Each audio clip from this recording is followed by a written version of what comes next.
Hello दोस्तों, तो इस सच्ची कहानी का लास्ट एपिसोड। जैसे तैसे एक महीने घर पर रहने के बाद जेम्स को फिर से मैगजीन बेचने का काम मिल जाता है। जेम्स किटी के साथ मैगजीन बेच रहा होता है। तभी वहाँ एक कुत्ता आता है और किटी पर जोर जोर से भौंकने लगता है, जिससे किटी डर जाती है और जेम्स के कंधे से उतरकर भाग जाती है। जेम्स उसके पीछे जाता है, पर किटी का कहीं पता नहीं चलता। दोस्तों, अगले 2 दिनों तक जेम्स किटी को ढूंढता रहता है, पर किटी का कहीं पता नहीं चलता।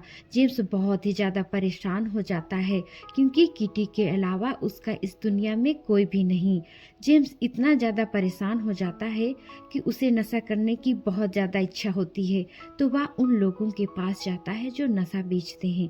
दोस्तों, जेम्स नशा खरीदने ही वाला होता है कि वह अपने मन पर नियंत्रण कर लेता है और घर वापस आता है तो देखता है कि किटी रसोई में उसका इंतजार कर रही है। और दोस्तों, किटी को वापस पाकर जेम्स बहुत ही खुश हो जाता है। वह अगले दिन वेल के पास जाता है और उसे कहता है कि अब मैं इन दवाओं से हमेशा के लिए छुटकारा पाना चाहता हूँ। मैं एक नॉर्मल जिंदगी जीना चाहता हूँ। तो वेल कहती है, इतना आसान नहीं होगा।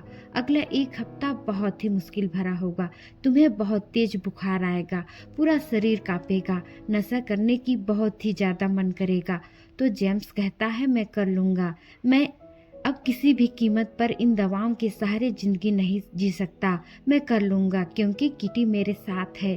तो वेल मान जाती है। इसके बाद जेम्स एली के घर जाता है और दरवाज़ा नॉक कर बाहर से ही कहता है कि मैं 1 हफ्ता के लिए घर के अंदर ही रहूँगा, क्योंकि मेरा इलाज चल रहा है। एली समझ जाती है कि जेम्स क्या करने वाला है, क्योंकि उसका भाई भी नशा का आदी था। वह दरवाज़ा खोलकर बाहर आती है और कहती है कि मैं रोज़ खाना ले आऊँगी। इसके बाद दोस्तों, जेम्स घर पर आता है और दरवाज़ा अंदर से लॉक कर लेता है। आज दोस्तों, जेम्स दवाई नहीं खाता, जिसकी वजह से उसे रात को बहुत तेज बुखार आता है, पूरा शरीर कांपने लगता है। उसे किसी भी कीमत पर नशा चाहिए, या वह दवाई जिसे नशा खाने के बाद उसे नशा करने की इच्छा नहीं होती है। पर जेम्स अपने मन को मजबूत करता है और रात भर दर्द सहता है। किटी जेम्स के साथ ही थी और दोस्तों, इसी तरह बुखार और दर्द सहते सहते किटी के साथ की वजह से जेम्स पूरा हफ्ता बिता देता है। इसी तरह दोस्तों, हमेशा के लिए जेम्स नशा मुक्त हो जाता है। इसके बाद जेम्स वेल के पास जाता है।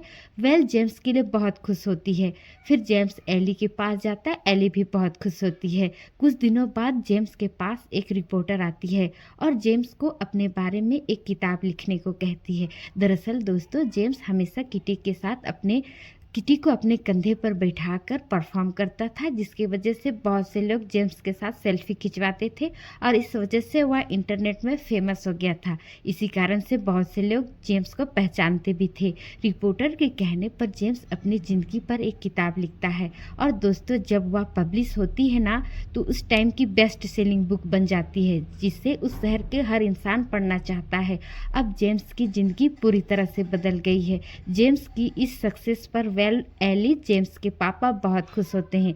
दोस्तों, जेम्स अपने लिए एक घर खरीदता है और अब वह चैरिटी के लिए काम करता है और जितना भी पैसे कमाता है सब डोनेट कर देता है। दोस्तों, उम्मीद है